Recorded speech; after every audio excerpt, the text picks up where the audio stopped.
Welcome back to my channel, Kinabuhing Tambok. So today, tutur namin kayo dito sa Diplomat Hotel, dito sa Dominican.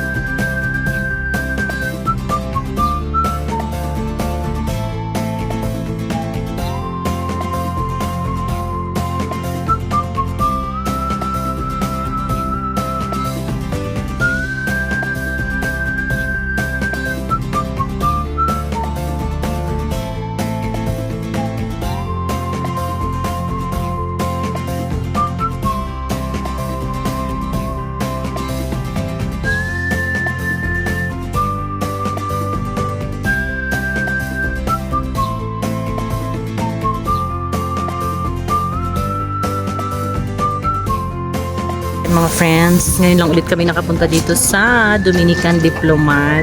Pesos. Pero kung mag-taxi kayo from town is 100 plus ang taxi. Tapos meron na kayo makikita ganyan. May bago dito yung may mga coffee, may mga food stall, ganun. Yan ang bago dito. So maganda siguro to sa gabi, no? Kasi spooky, ganun. Tapos may mga nagtinda-tinda, ganyan, diba? Kaya punta tayo dito ng gabi.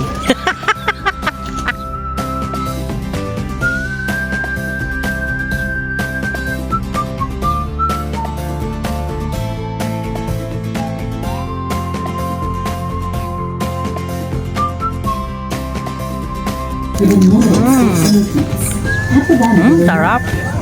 Sarap siya. Ang masasabi mo, Ate Yuli? Masarap. Masarap. Okay na siya sa magkano daw? 150? Perfect na siya sa 150 para sa akin.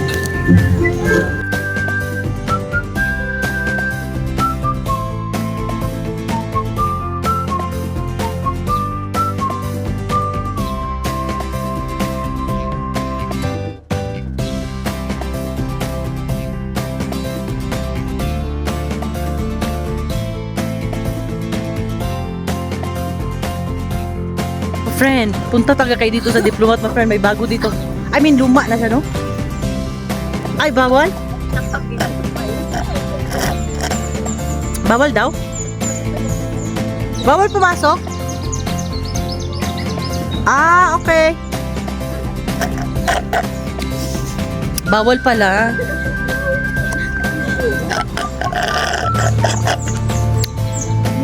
So, hindi mo siya masabing bago.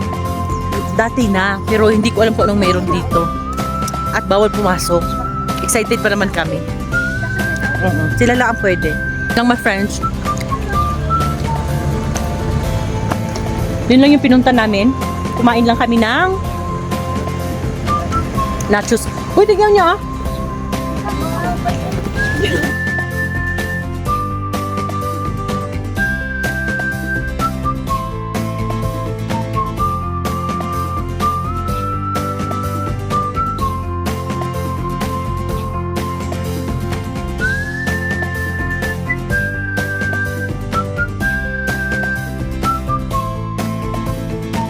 At dito nga pala makikita ang pinakamalaking commandments, 10 commandments na nakasulat mga kaibigan. Ayan, Guinness World Records.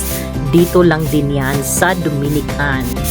Walang entrance kapag papasok dito mga kaibigan. Pwede kayong pumasok, magdasal doon sa loob, ganun.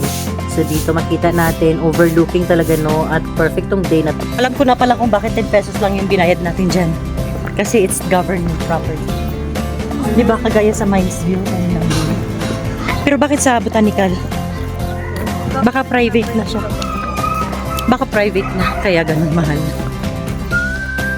At dyan nagtatapos ang ating Diplomat Hotel Tour dito sa Baguio City mga kaibigan. Thank you again for watching and I'll see you on our next vlog!